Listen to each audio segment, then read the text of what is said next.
Hello everyone, आपका हमारे channel पे स्वागत है। तो आज हम करने वाले हैं सहायक सामग्री से आपके एसएसटी का चैप्टर। तो सबसे पहले आपको मैं बताता हूँ, मैं आपका एसएसटी की बुक कंप्लीट करवाऊंगा। यस सर, आपका मैथ वाला टीचर भी आपको एसएसटी पढ़ाएगा, तो बहुत अच्छे से पढ़ाऊंगा। मेरे को एक्सपीरियंस है एसएसटी का।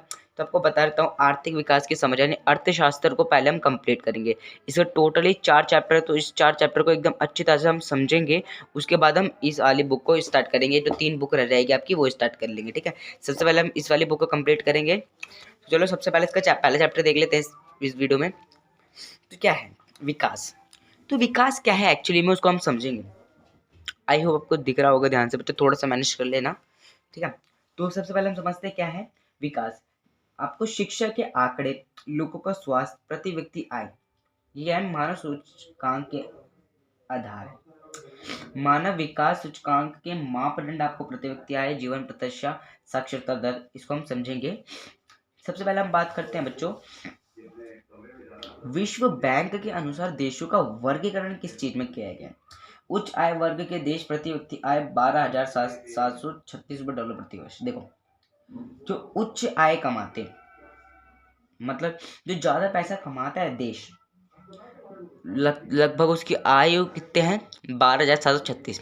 जो 12,436 डॉलर महीने वो साल का कमाता है, वो है अमीर देश। और जो 1,570 रुपये प्रति वर्ष कमाता है, उसे विकसित की जरूरत है, वो विकसित नहीं है। और जो निम्न वर्ग के 1,045 रुपये कमाता है, उससे भी कम, वो विकसित तो हो ही नहीं सकता। ठीक है, अब समझते हैं पाठ के मुख्य बिंदु। अर्थव्यवस्था क्या है? एक ढांचा जिसके अंतर्गत लोगों की आर्थिक क्रियाओं का अध्ययन किया जाता है। ठीक है, आपको बता देता हूँ अर्थव्यवस्था क्या है। एक ढांचा है जिससे जो अंतर्गत जो लोग हैं उनकी आर्थिक क्रियाओं का अध्ययन करते हैं। ठीक है, आर्थिक विकास पे आते हैं अब हम। एक ऐसी प्रक्रिया जिसके द्वारा एक अर्थव्यवस्था की वास्तविक प्रति व्यक्ति आय दीर्घ अवधि में बढ़ती है। आर्थिक विकास, एक बार आपको दोबारा समझा देता हूँ, एक ऐसी प्रक्रिया है जिसके द्वारा एक अर्थव्यवस्था की जो वास्तविक प्रति व्यक्ति आय है वो बढ़ती है। जितनी उसकी जो आय है महीने की, वो उससे बढ़ती है, वो होता है आपके आर्थिक विकास। ठीक है, लोगों या समूहों का प्राथमिक लक्ष्य क्या है? ठीक है, इसको समझते हैं पहले हम। अधिक आय पाना तथा समानता, स्वतंत्रता, सुरक्षा व आदर भाव। आज के समय पे लोग चाहते क्या हैं, आप बताइए?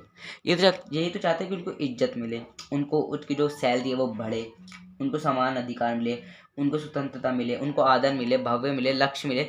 जितनी भी जो आज के लोगों की जो मांग है वो यही है। ठीक है, अब हम समझते हैं आर्थिक नियोजन क्या है। ये बहुत जरूरी है। देश के साधनों का लाभ उठाकर देश के विकास को योजनाबद्ध रूप से बढ़ाना। मतलब आर्थिक नियोजना आप नियोजन से समझ सकते हैं। आय योजना मतलब देश के लिए आयोजन। देखो, आप इसको मत पढ़िए, ये थोड़ा वैसे है। देश के साधनों का लाभ उठाकर, मतलब जो देश में जितने भी साधन हैं उनका उपयोग करते देश को आगे बढ़ाना, उनका नियोजन करना, वो होता है आपका आर्थिक नियोजन। ठीक है, आई होप आपको कोई दिक्कत नहीं होगी।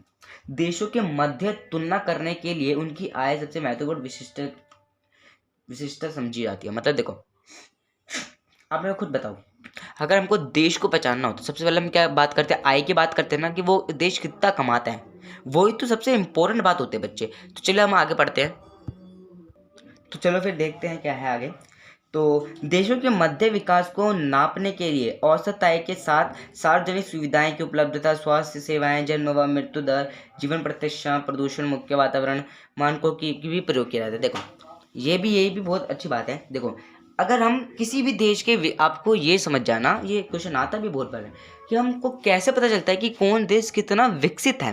तो इसका आंसर क्या है बच्चों? देखो, जिस देश में स्वास्थ्य की दर अच्छी होगी वो विकसित है, मृत्यु दर कम होगी वो विकसित है, उसकी आय प्रति वर्ष आय बहुत अधिक होगी वो विकसित है, उसको स्वास्थ्य का अच्छा सेवन मिल रहा होगा वो विकसित है। मतलब जितने भी कार्य जो एक देश में अच्छे होने चाहिए वो ही होते हैं। जिनकी सुविधाएं उपलब्ध है, जीवन प्रतिष्ठा उपलब्ध है, प्रदूषण मुक्त वातावरण है, वो ही होते हैं। ठीक है, प्रत्येक देश के लिए औसत आय की गणना अंतर्राष्ट्रीय मुद्रा डॉलर में की जाती है। जो अब ये आपको इंपॉर्टेंट है भाई, एक नंबर में पूछा भी जाता है कि जो अंतर्राष्ट्रीय गणना है उसको अंतर्राष्ट्रीय मुद्रा किस प्रकार से करती है? वो बच्चों डॉलर में करती है। अमेरिका के पैसों से याद रखना, डॉलर में करती है। ठीक है, आपको ये हमेशा याद रखना है। शिशु मृत्यु दर, किसी वर्ष में पैदा हुआ 1000 जीवित बच्चों में से एक वर्ष की आयु से कम आयु में मर जाने वाले बच्चों का अनुपात। देखो, एक वर्ष में 1000 बच्चे पैदा हुए, उनमें से 1 साल से कम उम्र के बच्चे मर गए, उनकी जो लिस्ट है, उनका जो अनुपात है वो शिशु मृत्यु दर में आता है। ठीक है, बेसिकली तो आप क्या बोलोगे, किसी भी देश में 1000 जीवित बच्चों में से 1 साल से कम बच्चों की मृत्यु के अनुपात को अपन शिशु मृत्यु दर कहते हैं। एक बार रिपीट कर देता हूँ कि किसी वर्ष में किसी भी देश में 1000 जीवित बच्चों में से 1 साल से कम बच्चों की मृत्यु को हम क्या कहते हैं बच्चे, पापा कहते हैं शिशु मृत्यु दर। ठीक है, कोई दिक्कत, कोई परेशानी नहीं। साक्षरता दर क्या है, 7 वर्ष या उससे अधिक वर्ष की आयु के लोगों को साक्षर जनसंख्या का अनुपात। मतलब साक्षरता दर क्या है, 7 वर्ष से जो अधिक बच्चे हैं, जो 7 वर्ष से छोटे हैं वो तो साक्षरता दर में नहीं आते, जो साक्षरता दर में आते हैं वो 7 वर्ष से अधिक आयु वाले लोगों का अनुपात साक्षरता दर कहलाती है। कोई दिक्कत, कोई परेशानी नहीं होगी ना। चलो आगे बढ़ते हैं। निवल उपस्थिति अनुपात, 6 से 10 वर्ष की आयु के स्कूल जाने वाले कुल बच्चों का उस आयु वर्ग के कुल बच्चों के 7%। निवल उपस्थिति अनुपात क्या है, 6 से 10 साल के बच्चों का, समझ गए, 6 से 10 वर्ष की आयु के स्कूल जाने वाले कुल बच्चों का उस आयु के वर्ग के कुल बच्चों के 7%। ठीक, निवल उपस्थिति अनुपात मतलब एक स्कूल में 6 से 10 साल तक के बच्चे पढ़ते हैं, एक क्लास में, सॉरी, तो उस क्लास में 6 से 10 साल से बच्चे पढ़ने चाहिए, उसके नीचे भी नहीं, उससे ऊपर भी नहीं। वो आपका क्या कहलाता है, बेसिकली निवल उपस्थिति अनुपात। बहुत अच्छी तरह से मैंने आपको समझा दिया। ठीक है, प्रति व्यक्ति या औसत आय कैसे निकालते हैं भाई, ये इंपॉर्टेंट है भाई, बहुत इंपॉर्टेंट है इस चैप्टर से। तो प्रति व्यक्ति वह आय या औसत आय कैसे निकालते हैं, कुल राष्ट्रीय आय को जब हम भाग देते हैं कुल जनसंख्या से, याद रखना, नीचे कुल जनसंख्या आएगी व कुल राष्ट्रीय आय आएगी। ठीक है, इसको हमेशा याद रखना बच्चों कि ऊपर आएगा कुल राष्ट्रीय आय, मतलब उस राष्ट्र में कितने कमाते हैं लोग पैसे, कुल राष्ट्रीय आय, वो नीचे जनसंख्या। इसका उल्टा भी कर से दे सकता है कि कुल जनसंख्या बट्टे में कुल राष्ट्रीय आय, नहीं, ये नहीं होगा, कुल राष्ट्रीय आय बट्टे में जनसंख्या। ठीक है, कुल जनसंख्या आपको याद आएगा, कोई दिक्कत नहीं होगी। चलो आगे बढ़ते हैं। बीएमआई, बीएमआई क्या है, शरीर का द्रव्यमान सूचकांक, पोषण वैज्ञानिक किसी वयस्क, आगे बढ़ते हैं, वयस्क के अल्प पोषित होने की जांच कर सकते हैं। यदि वह 18.5 से कम है तो व्यक्ति कुपोषित है, अगर 25 से ऊपर है तो वह मोटापे से ग्रस्त है। भाई बहुत इंपॉर्टेंट चीज़ है भाई, बहुत इंपॉर्टेंट चीज़ है, आपको एक बार रिपीट करा देता हूँ। बीएमआई क्या है, बीएमआई शरीर का द्रव्यमान सूचकांक पोषण है, जो वैज्ञानिक किसी वयस्क का अल्प पोषित होने की जाँच करता है। अगर व्यक्ति 18.5 से कम है तो व्यक्ति कुपोषित है, अगर 25 से ऊपर है तो वो मोटापे से ग्रस्त है। ठीक है, आपको याद रखना है। अब आते हैं मानव विकास सूचकांक की गणना में भारत का 131वां स्थान है विकास में, मानवों के। आपसे पूछ भी जा सकता है कि मानव विकास में जो हमारा भारत देश है वो कितने नंबर पर आता है, तो 131, आपको याद रखना है, कोई दिक्कत, कोई परेशानी नहीं होगी। ठीक है, अब बात आती है मानव विकास सूचकांक, इससे तो बहुत क्वेश्चन आपके आते हैं। ठीक है, तो क्या बोलोगे आप बोलेंगे आय व अन्य कारकों की समेकैतिक सूची, इसके आधार पर किसी देश को उसकी गुणवत्ता के आधार पर वर्गीकृत किया जाता है। यह विभिन्न देशों में विकास के स्तर का मूल्यांकन करने मापदंड, इससे विभिन्न देशों की तुलना से शैक्षिक स्तर, स्वास्थ्य स्थिति व प्रति आय के आधार पर होते हैं।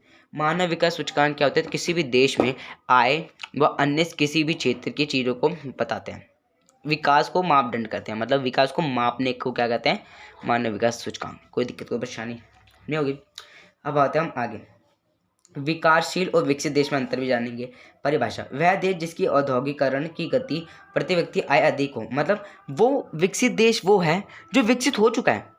विकसित होने के लिए क्या चाहिए होता है, जिसका स्वास्थ्य अच्छे हो, उस देश में आय अधिक हो, वो विकसित देश है। वह विकासशील देश जो विकसित हो रहा है, वह देश जिसकी औद्योगिकरण की गति व प्रति व्यक्ति आय अधिक ना हो। ठीक है, स्थिति, आत्मनिर्भर व समृद्धि होती है, वह गरीब व अन्य पर निर्भर होता है। वो संसाधनों का उपयोग पूर्ण प्रयोग करते हैं, वो अल्प उपयोग करते हैं। साक्षरता दर उच्च होती है और विकासशील की निम्न होती है। उच्च प्रौद्योगिक विकास प्रौद्योगिक के लिए दूसरों पर निर्भर, निम्न उच्च प्रतिरक्षक क्षेत्र होते हैं ये। ठीक है, ये मदद करते हैं, प्राथमिक क्षेत्र होते हैं जो बनाते हैं इनके लिए, और आय का वितरण समान रहता है लेकिन इनमें असमान रहता है। मानव विकास सूचकांक की बात करते हैं, ये उच्च होता है, ये निम्न होता है। और सकल घरेलू उत्पाद की बात करें तो ये उच्च होता है, ये निम्न, मतलब विकासशील अभी बहुत कम है। आपको देखो ना, जो चीज़ बड़ी हो चुकी है तो छोटा ही रहेगा ना, तो वो विकसित हो रहा है, बट यानी बड़ा हो रहा है। तो इस प्रकार से हमारा ये चैप्टर कंप्लीट हो चुका है। टोटल 10 मिनट में हमने संसाधन वाले चैप्टर विकास वाले चैप्टर कर लिया है। इसके हम इम्पोर्टेंट क्वेश्चन की बात करते हैं। तो आपको इम्पोर्टेंट क्वेश्चन इसके दिखा देते हैं, कोई दिक्कत नहीं होगी, ठीक है। तो अगर आपको एनसीईआरटी पढ़नी है तो एनसीईआरटी आप पढ़ सकते हैं, और इस चैप्टर का जितना भी समराइजेशन था वो मैंने कर दिया है। तो चलो फिर मिलता है अगली वीडियो में अगले चैप्टर के साथ। तो इस वाली चैप्टर को, अब इस वाली बुक को ख़त्म करवा दूँ मैं, तो आगे का जो चैप्टर है उसको स्टार्ट कर लेंगे। तब तक के लिए गुड बाय।